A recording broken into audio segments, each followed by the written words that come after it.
ओम श्री गुरु सत्ताई नमः।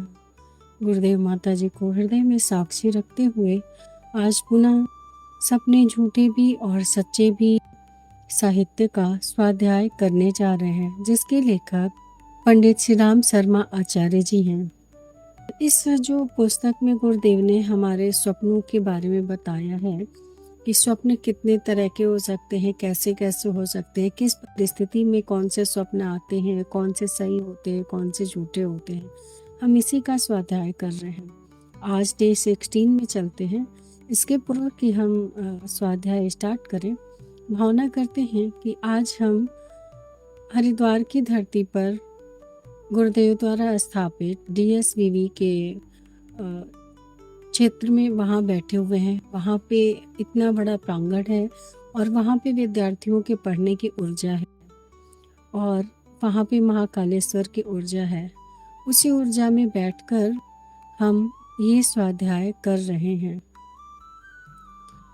कल हमने पढ़ा कि डॉक्टर फ्रायड, जिन्होंने स्वप्नों के बारे में बहुत सारी गंभीर समीक्षाएं की हुई हैं और उन्होंने यह बताया कि बहुत सारी चीज़ें ऐसी होती है जो हमारे मन में वासनाएं होती हैं और चेतन मन में काल्पनिक स्थिति बनाता है।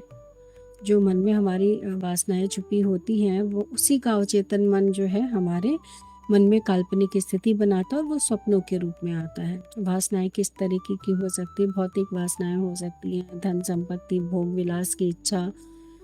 सामाजिक वासनाएं हो सकती है, मान प्रतिष्ठा इत्यादि की, प्रसिद्धि की इच्छा। आध्यात्मिक वासनाएं हो सकती हैं, आत्म साक्षात्कार, मोक्ष और आत्मज्ञान की इच्छा। और सृजनात्मक वासनाएं भी हो सकती हैं, रचनात्मक, कला, साहित्य।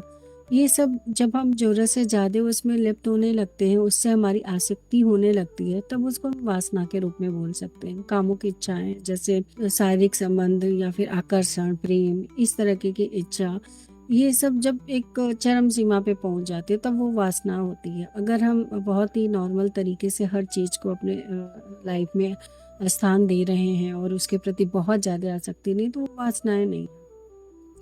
और बार बार लेकिन जिस चीज़ की इच्छा होती है तो उन सब चीज़ों से रिलेटेड जो है हमारा अवचेतन मन उनको ग्रहण करता रहता है और किसी न किसी रूप में वो जो है हमारे स्वप्न में दिखाई देता है। और मन को वही बताया कि मन को जो है हमारी इच्छाओं को, बहुत सारी इच्छाएं जो ऐसी होती हैं जो पूरी नहीं हो पाती हैं, हम सोचते रह जाते हैं, किसी न किसी परिस्थिति वश नहीं पूरी हो पाती है। आसपास की जो भी परिस्थिति होती है, लोग होते हैं, पैसे की कमी या फिर बहुत सारी ऐसी परिस्थितियों की वजह से जब वो स्वप्न पूरे नहीं हो पाते हैं, जो हम अपनी लाइफ में चाह रहे हैं वो हम पूरे नहीं कर पाते, तो ऐसी जो दबी इच्छाएं हैं वो भी जो है हमारे स्वप्नों में आती हैं। लेकिन फ्रायड ने ये भी बोला है कि ऐसा नहीं है कि हमारे स्वप्न जो हैं केवल इसी दायरे में सीमित हैं। इससे भी परे जाकर जो हूबहू स्वप्न आते हैं, जो हमारे भविष्य का अवलोकन करते हैं, जो हमारे भविष्य से जुड़ जाते हैं, उसका भी सत्य है।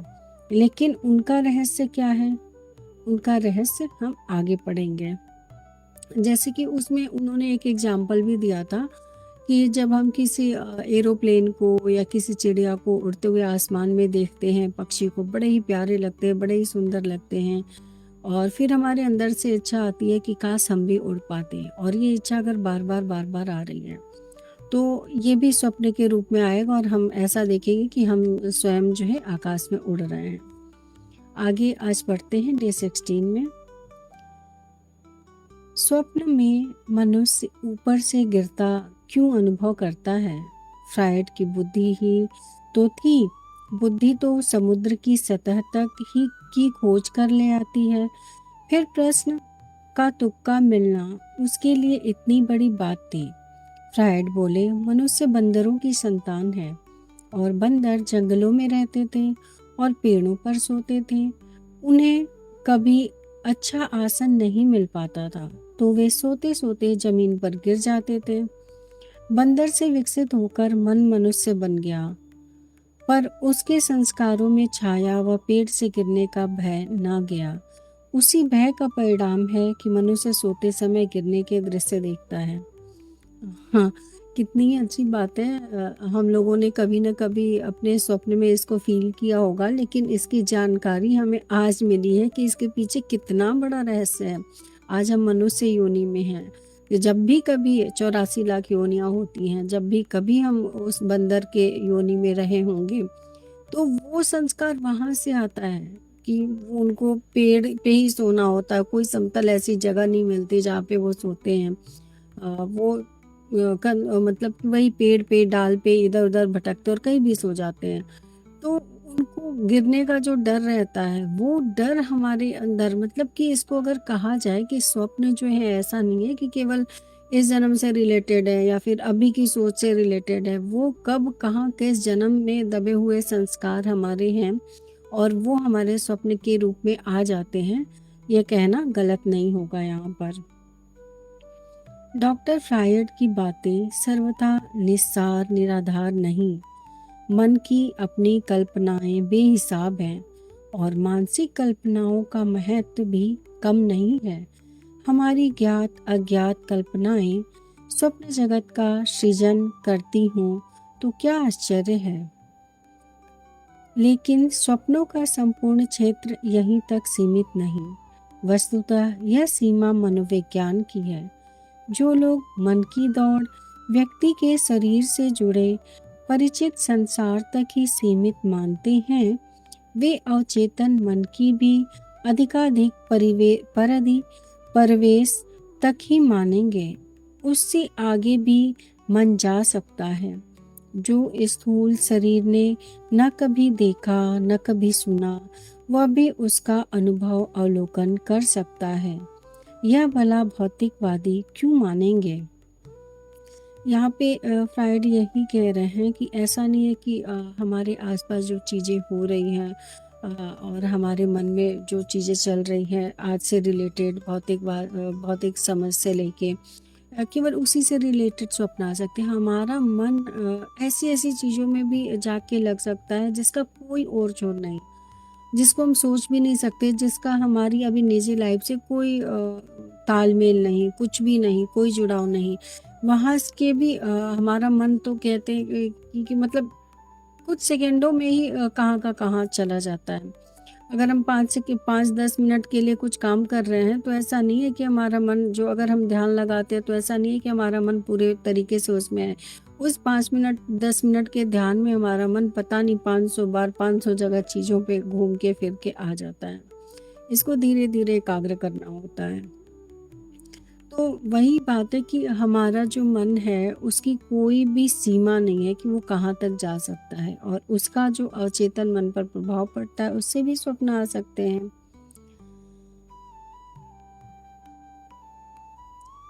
तो भी इतना तो पाश्चात्य मनोवैज्ञानिक भी जानते हैं कि अवचेतन मन ऐसी सूक्ष्माति सूक्ष्म बातों को पकड़ लेता है जिनकी सचेतन मन को जानकारी हो ही नहीं पाती। लेकिन मन तो मोटी मोटी बातों में उलझा रहता है।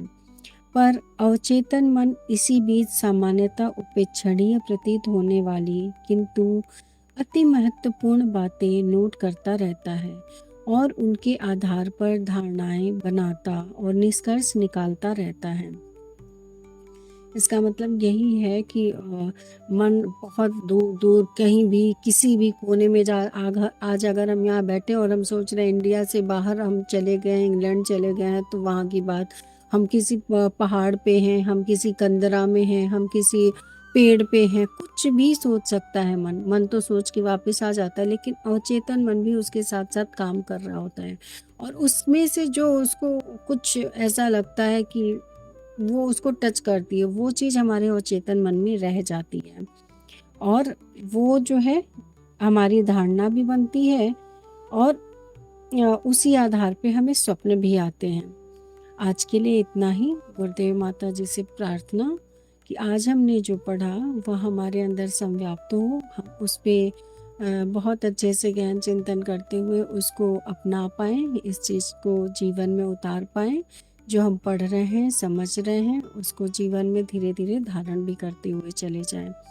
इसी भाव से ओम भूर्भुवः स्वः तत्सवितुर्वरेण्यं भर्गो देवस्य धीमहि धियो यो न प्रचोदयात्। सभी को बहुत सारा प्यार, बहुत सारा दुलार गुरुदेव माता जी का।